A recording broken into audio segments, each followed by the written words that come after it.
Hi, everybody. Today I will be talking to you about my poster, which is titled The Hidden Majority, Biodiversity and Ecological Functions of Species Residing in Cryptic Coral Habitats. So to begin, coral reefs are home to an estimated 25 to 33% of total marine biodiversity.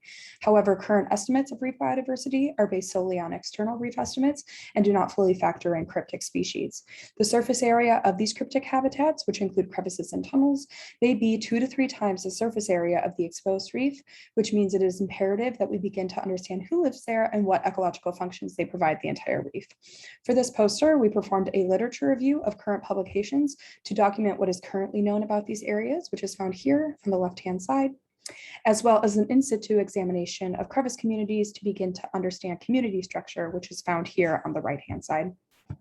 For the review aspect of this poster, out of 90 total papers found, 48 of them focus on understanding the biodiversity of these cryptic habitats, and only 28 papers focused on the ecological function of species residing in these habitats. Well-studied groups included cryptobenthic fishes, sponges, and anguilliformes. Very few papers discussed cryptobenthic invertebrates or calcifiers, which may be fundamental to internal reef stabilization.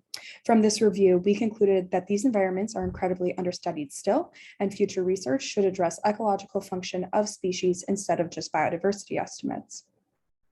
To look at crevice communities in situ, members of the Smith and Sandin Lab, as well as my PI, Dr. Maya DeVries, performed video analysis of 98 crevices at 16 different sites in West Maui. They found that turf algae, CCA, also known as crustose coralline algae, and macroalgae were the most abundant benthic species present. Percent cover of the reef building organisms, such as CCA, were as high as 20 to 45% in some crevices. CCA is an incredibly important species that is often used to monitor reef health on the exposed reef. We therefore want to further understand its prevalence in internal reef communities, which is why I have decided to examine this in more depth for my master's thesis. Details of that project can be found in future research section of this poster right here. Thank you so much for your time.